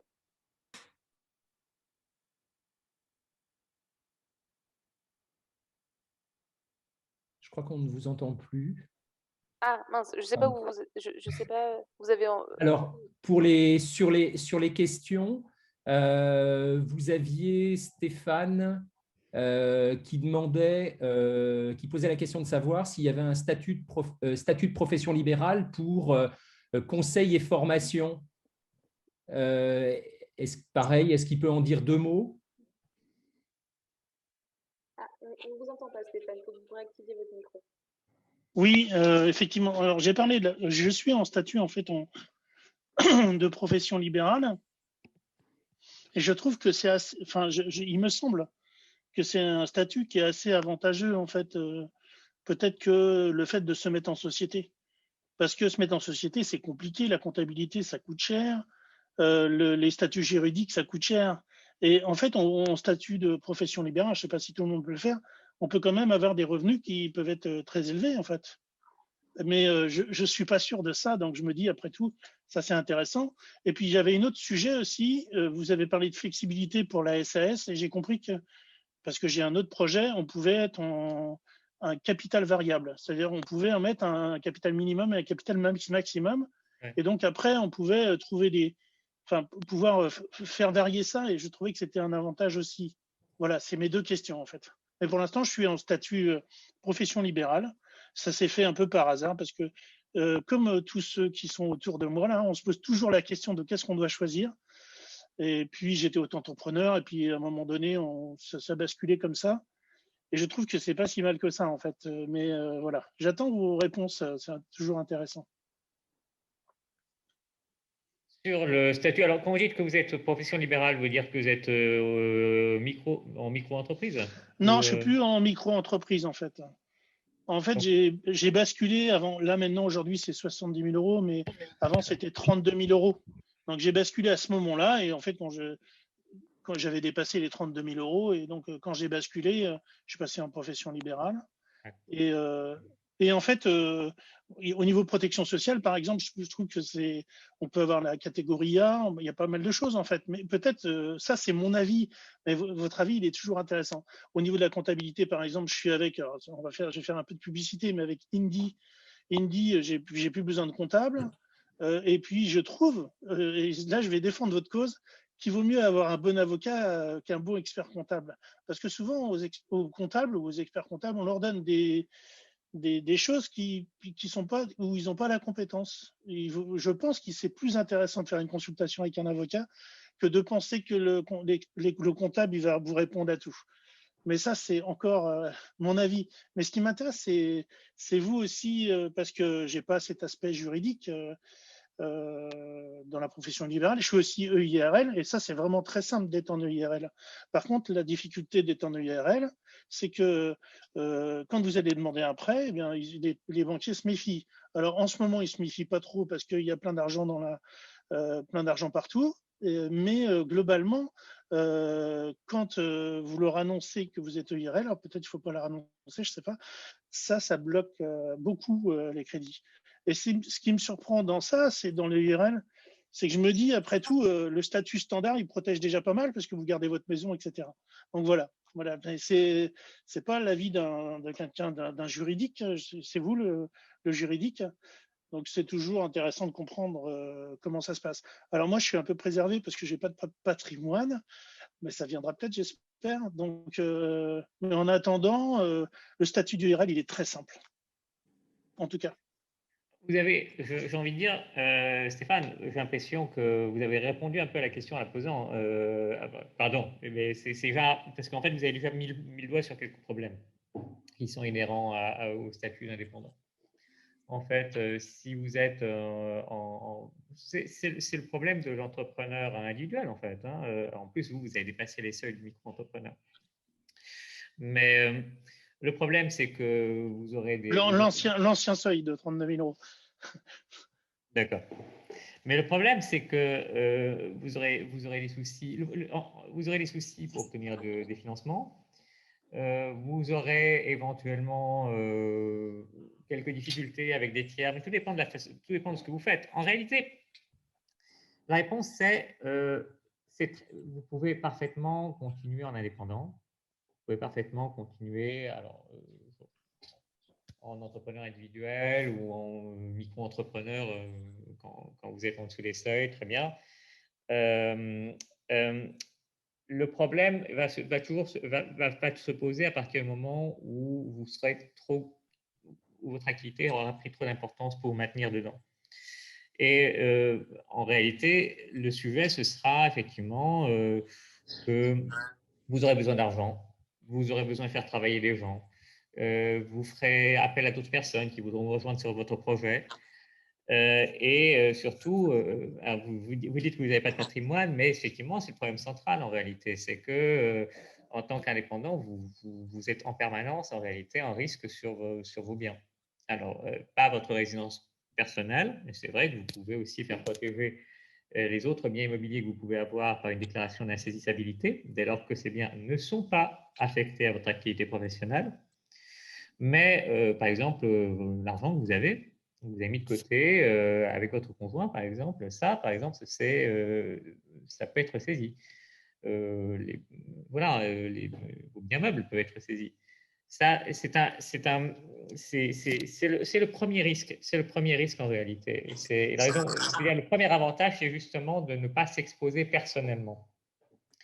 Et ensuite, effectivement, l'autre avantage qu'il y a à être en société, c'est que vous allez pouvoir faire appel aux ressources d'autres gens. C'est-à-dire, effectivement, vous aurez plus de facilité à avoir des crédits et à faire en sorte que d'autres personnes vous rejoignent comme associés. Et c'est ça, en réalité. Et ensuite, effectivement, vous pourrez plus de facilité aussi à avoir des salariés. Donc, encore une fois, le point central de votre question, c'est où est-ce que vous en êtes du développement de votre activité. Si elle s'est beaucoup développée, vous ne pourrez pas continuer à rester en indépendant pur. Je ne sais pas si Laurent a une observation sur ce sujet aussi. Non, mais ce qui se passe, encore une fois, c'est ce que tu as dit, hein, c'est simplement que très grossièrement, soit être un très bon gestionnaire et à y passer un temps considérable. C'est vrai que alors après, on peut automatiser des tâches, mais c'est vrai que le statut indépendant, tel qu'on le connaît aussi dans notre profession, hein, nous, c'est la première manière d'exercer ou la première façon qu'il était automatique d'employer pour son exercice en tant qu'avocat, c'était l'exercice individuel. On est tous indépendants, indépendants chez les autres, indépendants chez nous, et on avait tendance à d'abord commencer en individuel, mais ça nécessite encore une fois d'être sur tous les fronts. Et puis surtout, par exemple, quelqu'un l'avait, je crois que c'était Véronique tout à l'heure, quelqu'un avait, ou Nadia, à un moment, l'avantage de pouvoir, par exemple, être en société, c'est que vous n'êtes pas obligé d'absorber tous vos revenus, alors que les revenus, tout ce que vous gagnez comme indépendant est appréhendé, tout sous réserve de certaines gestions particulières, mais normalement, tout ce que vous dégagez professionnellement est appréhendé. La totalité, quand vous êtes en société, vous pouvez mettre des sommes en réserve, et puis vous versez uniquement ce dont vous avez besoin pour vos charges personnelles ou par rapport à votre niveau de vie. Donc, ça fait partie des choses qui permettent déjà de choisir un statut société plutôt qu'un exercice individuel. Et puis voilà, et si tout est appréhendé quand vous êtes entrepreneur, entrepreneur individuel, ou quand vous avez un statut d'individuel, si tout est appréhendé, ça veut dire que c'est appréhendé fiscalement, hein, versus une partie de cette somme que vous verseriez si vous étiez en société. L'autre partie serait fiscalisée dans la société, mais au moins vous pourriez les laisser une bonne partie de ces sommes. D'abord, c'est fiscalisé à un taux moindre, et puis vous pouvez les laisser dans la société, alors que là, en tant qu'entrepreneur individuel, tout est appréhendé, hein. Donc voilà, ce sont les grandes autoroutes. Je voyais également une question qui avait été posée par Valentin, psychologue. Juste, Laurent, je te coupe juste, mais parce qu'on n'avait pas répondu sur la deuxième partie de la question de Stéphane, sur le capital variable. Oui, c'est très bien, je suis d'accord. Ça peut être utile. Ça peut être utile. Là, je n'ai pas de religion sur le sujet. Ça peut être plus simple, puisque effectivement, vous fixez par avance une variation de capital. Ça peut, après, il se peut que vous heurtiez à un moment ou à un autre à des gens qui sont insécurisés. Enfin, le problème, si vous fixez un plancher trop bas, ça peut vous causer des difficultés avec des tiers, ou après, effectivement, si vous cherchez des financements. Mais moi, la SAS capital variable, ça peut être une solution. La question, c'est où situer le plancher. Voilà, et où situer le plafond. Mais dans l'absolu, vous pouvez faire l'un ou l'autre. Pour ma part, je trouve quand même que fixer d'emblée un capital social au niveau où on veut qu'il soit, c'est plus rassurant, à mon sens. Et après, effectivement, s'il y a des difficultés, on peut toujours le modifier, hein. Là, encore une fois, je n'ai pas de religion sur le point. Vous pouvez faire l'un ou l'autre. Encore une fois, la question, c'est juste de ne pas fixer si vous faites un truc à capital variable, il ne faut pas que ce soit un niveau trop faible. Enfin, que le plancher soit un niveau trop faible.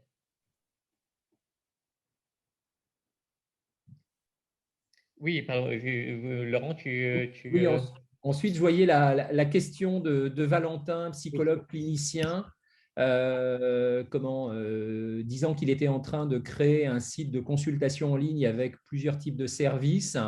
Dans un premier temps, se déclarer comme auto-entrepreneur, en train de rédiger des conditions générales d'utilisation de vente des CGU, CGV pour son site.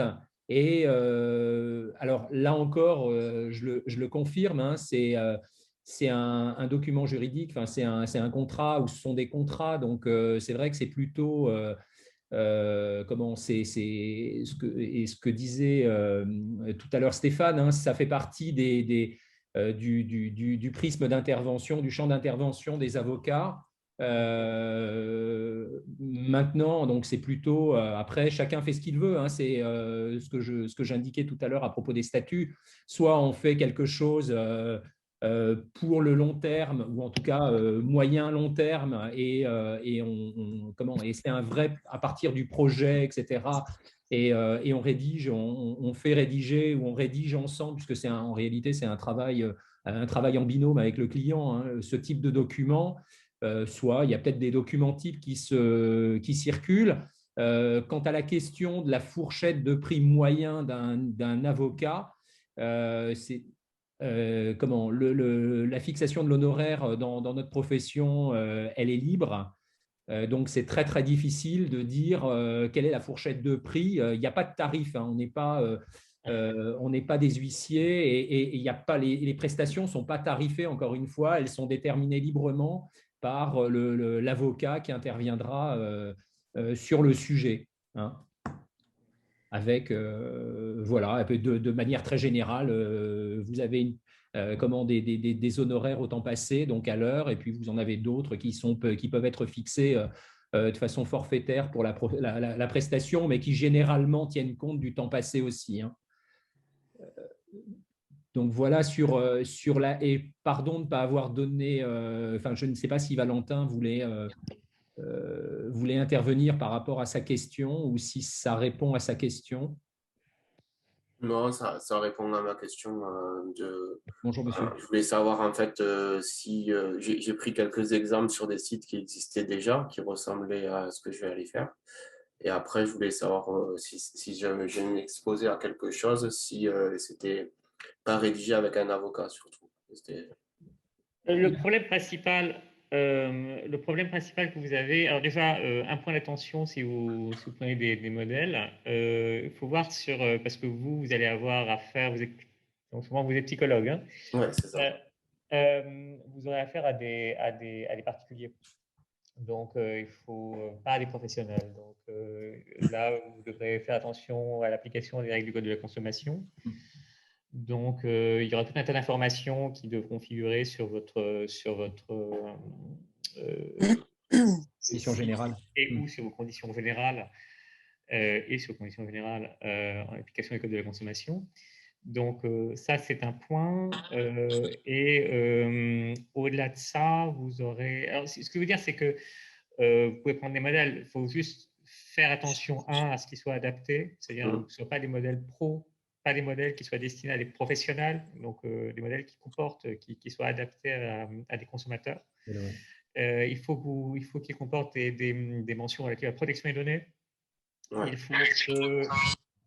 Et il va falloir aussi que vous mentionniez, alors là pour le coup, je ne sais pas si, je ne sais pas quel, alors là pour le coup, je n'ai pas les détails sur l'encadrement de votre profession, Valentin, mais il faut aussi que vous mentionniez la possibilité d'accéder à un médiateur en cas de difficulté. Okay. Donc là, pour le coup, je vous renvoie normalement à vos instances professionnelles, normalement qui doivent l'indiquer, elles doivent vous informer à ce sujet sur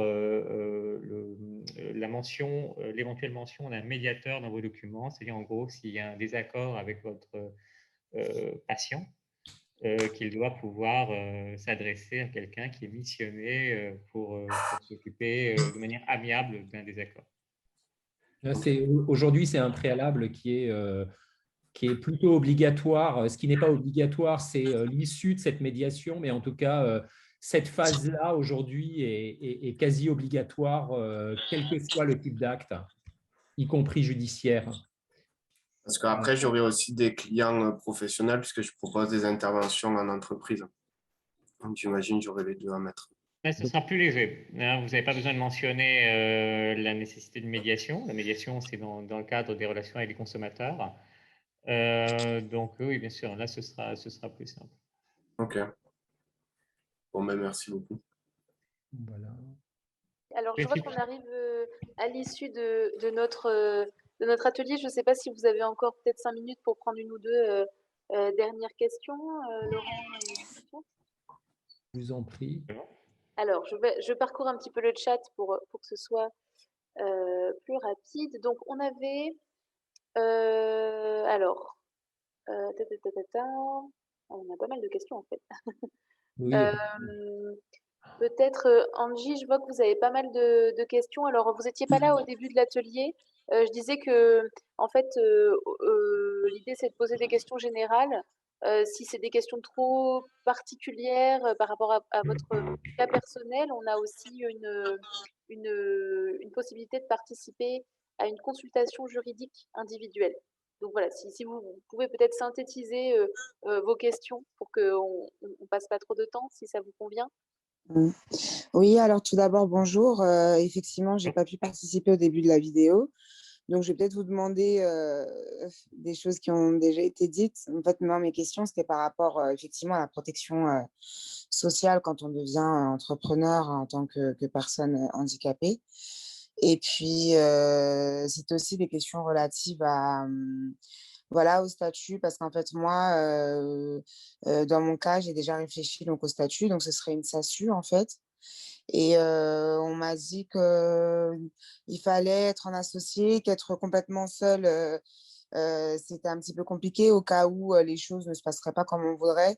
Le fait d'être seul, ben, ça pourrait entraîner des problèmes qui soient plus conséquents que si on a un associé.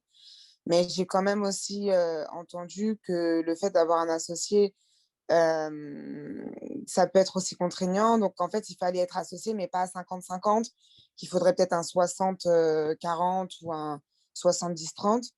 Et puis, voilà, c'était aussi surtout par rapport au fait de, est-ce que en tant que travailleur, enfin, en tant avec une RQTH, est-ce que vaut mieux, en fait, se faire un salaire ou alors ne pas s'en verser du tout? Quel est le plus, enfin, qu'est-ce qui est le plus avantageux pour nous?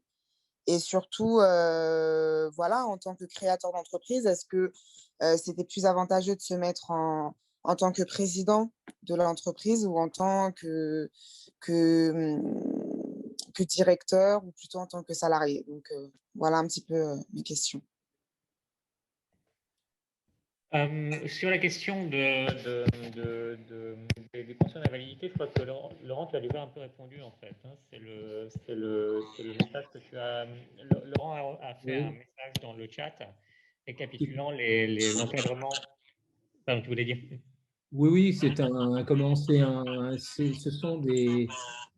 ce sont les plafonds, c'est des plafonds qui étaient indiqués et qui permettaient de calculer en fonction du cas mais ça, je pense que HUP peut parfaitement vous informer. Là, ce sont vraiment des points très, très pointus sur ces questions-là en particulier. Mais qui permettent de voir dans quel cas on peut et à hauteur de combien on peut conserver le montant de sa pension et à partir de quel niveau de revenu, soit en tant que, voilà, ce sont les mêmes règles, encore une fois, qui s'appliquent comme salarié ou non salarié, à quel niveau de revenu on risquerait de perdre ses pensions. Moi, ma question, c'était pas ça, ma question. Moi, ma question, c'était pas sur le fait de conserver son allocation. Non, c'est pas ça, moi, ma question. J'ai parlé de plein de choses, mais j'ai pas parlé de ça, en fait. Ah. Alors, vous semblez aussi avoir compris que vous nous demandiez par rapport à la pension d'invalidité, mais si quand vous refusez l'intervention des maîtres, tu vas écouter tout ce qu'ils ont parlé et tu vas tout comprendre, je pense. Parce qu'ils ont parlé de toutes tes questions. Hein. Je ne sais non, pas, mais hein, parce c'est que, une en fait, gestion. non, mais parce que, en fait, moi, il y a des choses que je ne comprends pas. Moi, là, le truc, c'est que je ne sais pas si je dois me verser un salaire ou pas, si je dois être plutôt présidente ou plutôt juste simplement la directrice. Est-ce que je dois plutôt être salariée ou pas salariée? En fait, moi, c'était vraiment tout ça. Un mot associé. D'accord, non, je comprends mieux. Un mot. Donc, si vous êtes associé, alors là, vous êtes en SASU, je comprends. Donc, vous êtes présidente, j'imagine. Ben, pour l'instant, oui, je me suis mis en tant que présidente. Mais comme je n'ai pas encore finalisé totalement, j'aurais voulu souhaiter en fait que ces choses-là soient claires pour moi, pour me permettre de faire les meilleurs choix possibles. Alors, je le dis en préambule, je renvoie vers Laura là-dessus, mais je vais répondre à vos questions. Hein, mais sur des questions spécifiques à l'avancement de votre activité, il faut que vous ayez un rendez-vous individuel. On ne peut pas faire du sur-mesure dans le cadre de notre rendez-vous aujourd'hui. À ce moment-là, vous voyez effectivement, je comprends que le barreau de Paris, c'est des rendez-vous individuels où vous pourrez en parler. Je conclurai là-dessus pour vous rappeler un peu comment il faut faire pour les prendre à la fin de l'atelier. Donc, maintenant, sur le fait que vous soyez, par exemple, le fait que vous soyez en individu, que vous soyez seul associé, ce contrat-là, hein, que vous soyez seul associé ou à deux, moi, je veux dire, je n'ai pas de. Je peux pas vous dire que l'un est mieux que l'autre. Je peux pas vous dire que c'est mieux d'être seul et que c'est mieux d'être à deux. Pourquoi? Parce que seul, effectivement, vous privez peut-être. Alors, je vais vous dire des trucs que vous savez déjà. Si vous êtes seul, vous serez réduit à vos propres ressources. C'est-à-dire que vous allez, votre activité dépendra de ce que vous ferez. Si vous êtes à deux, effectivement, vous pourrez compter sur l'activité de votre co-associé. Le problème, évidemment, c'est que peut-être que vous en avez déjà conscience, mais un nombre considérable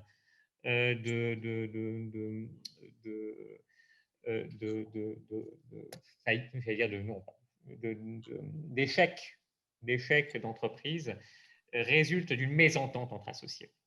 Donc, D'accord. si vous êtes associé avec quelqu'un avec qui vous entendez bien au début, il se peut très bien qu'à l'échéance d'un an ou deux, ça se passe moins bien.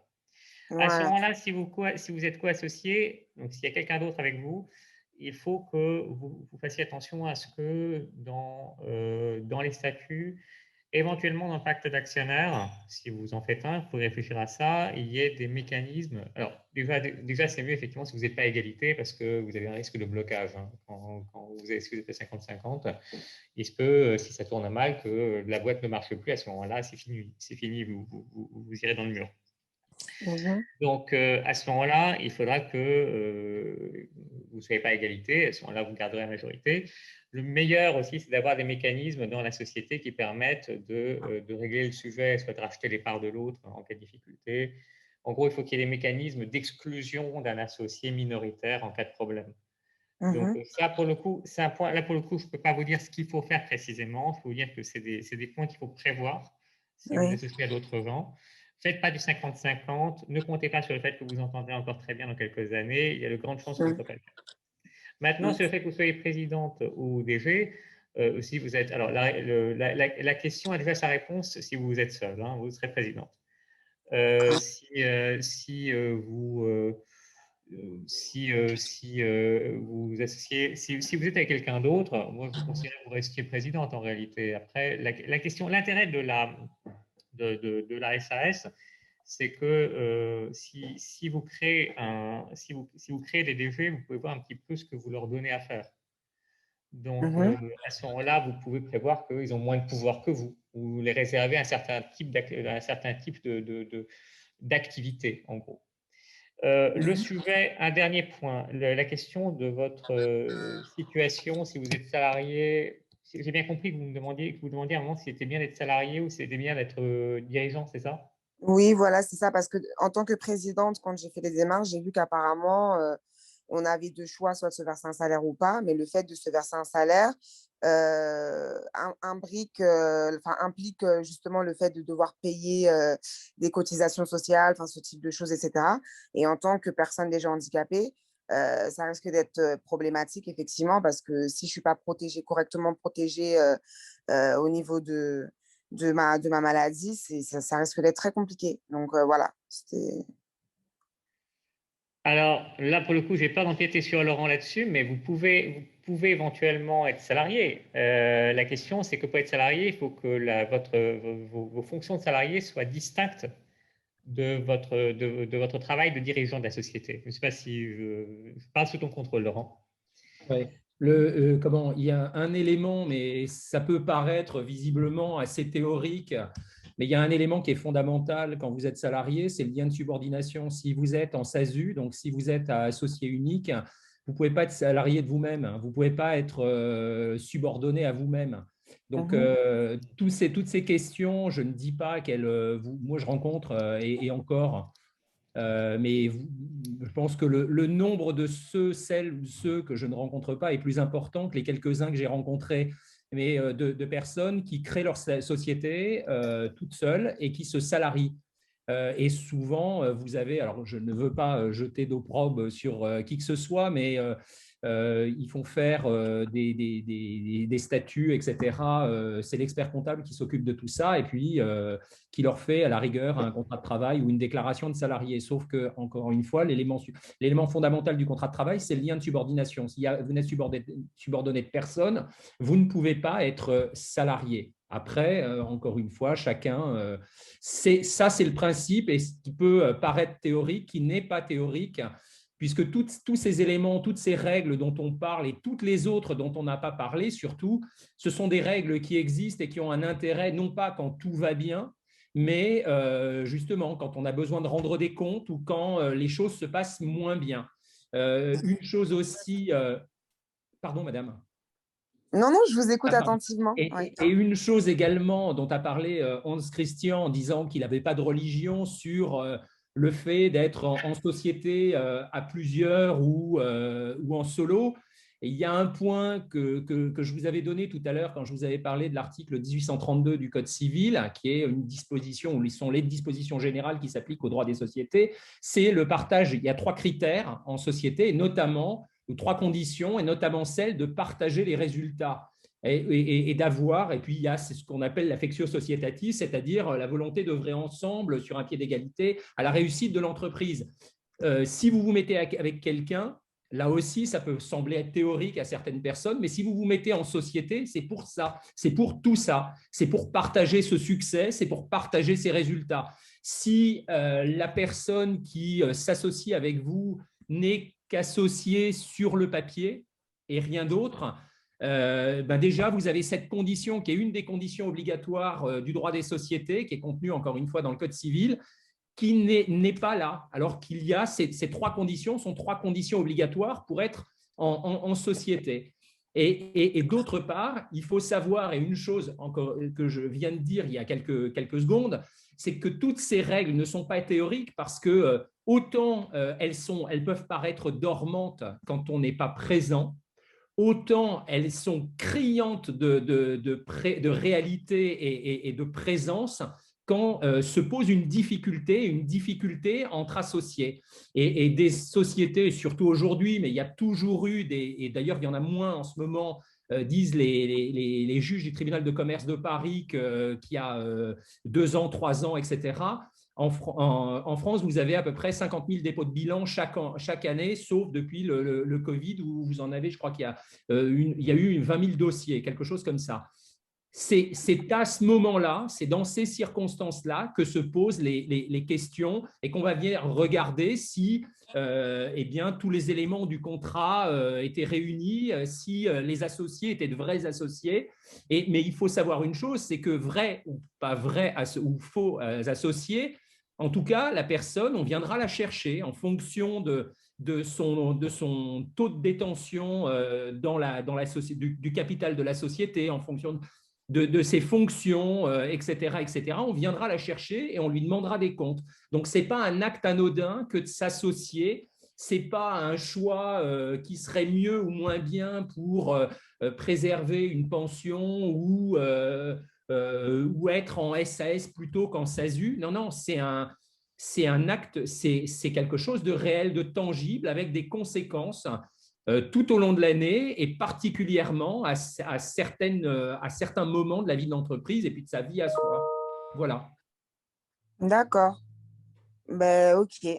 Vous avez répondu à une partie de mes questions. Après, je reste toujours encore avec des questions, mais je les poserai en individuel, en rendez-vous individuel, personnalisé. Mais en tous les cas, merci. Vous m'avez quand même éclairé sur certains points. Merci. Du coup, peut-être très rapidement, j'ai screené un peu le chat et j'ai vu qu'il y a… Oui, Aurélie? Pardon, Laura, je m'excuse, mais je vais devoir partir. J'avais prévenu. Oui, je sais. Je suis désolée, Aurélie. Excuse-moi. Hein. C'était censé finir à 11h30, mais on a tellement de questions. Je suis vraiment désolée. C'était même 11h, je crois. Ah, moi, j'avais noté 11h30.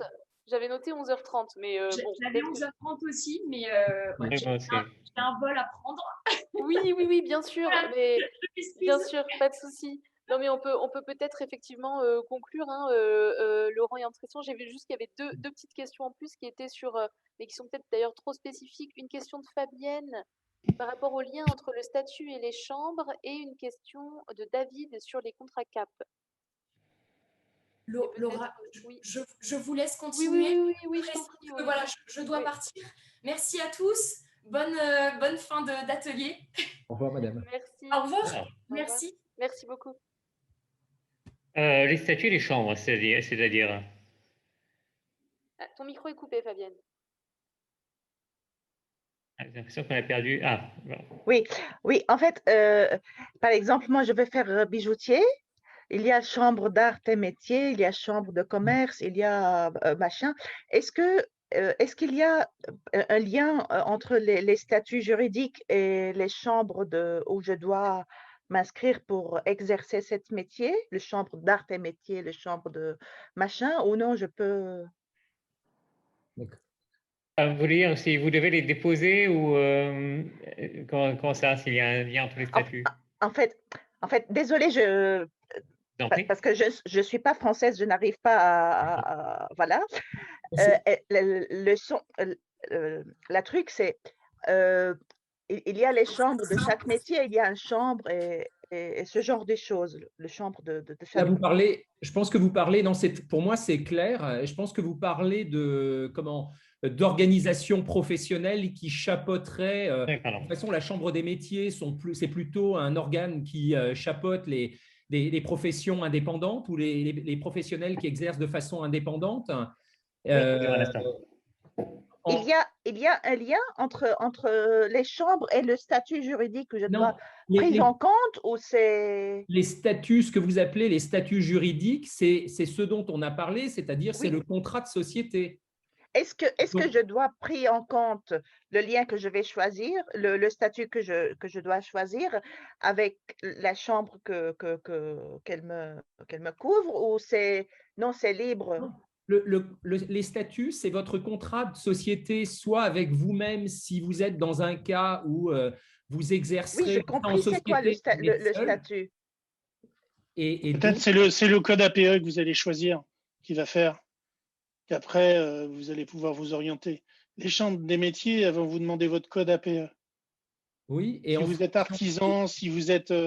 en fonction de votre code APE, vous allez pouvoir avoir accès à des services de la chambre de métier. Quand vous allez organiser votre activité, effectivement, c'est ce que vous disiez, hein, Stéphane. Quand vous organisez votre activité, vous allez quand vous allez créer votre activité soit en tant qu'indépendante, soit en société, vous allez déclarer un type d'activité. Ça va donner lieu à un référencement auprès de l'INSEE en fonction de catégories qui sont préexistantes, hein, on n'invente rien. Oui. Et à partir de là, ça vous donne accès, peut-être, oui, ça vous donne accès à des sous-chambres, en tout cas à des métiers ou à une organisation par métier au sein de certaines chambres professionnelles. Mais non, le statut lui-même, c'est votre contrat de société. Ce n'est pas le contrat qui va déterminer, la chambre qui sera en quelque sorte votre référent professionnel ou votre référente professionnelle. C'est la nature de votre activité qui va vous donner accès à telle ou telle chambre, ce que vous appelez une chambre. Donc, c'est totalement séparé. Ça n'a rien à voir. Votre contrat, c'est votre contrat avec vous-même ou avec des associés. Okay. Hein? Mais c'est votre activité qui va être une référence avec les chambres. Oui, voilà. Oui. Le seul lien, ce sera l'activité de toute façon et l'activité qui éventuellement qui sera reflétée dans vos statuts. Mais effectivement, il n'y a pas de lien nécessaire entre vos statuts et l'appartenance à une chambre. Okay. Voilà. Merci, maître. De rien. On va peut-être conclure, madame. Tout à fait. Du coup, merci beaucoup. Déjà, on a pas mal dépassé. Merci beaucoup pour tout cet atelier. C'était vraiment passionnant et vous pourrez, voilà, pour ceux qui auraient besoin de le revisionner, du coup, il a été enregistré. Donc, vous pourrez reprendre un peu les passages qui sont utiles pour vous. Et je vais vous remettre dans le chat l'adresse mail de ma collègue Aïssatou pour tous ceux qui voudraient participer à une session individuelle avec le barreau de Paris pour parler plus particulièrement de votre cas individuel.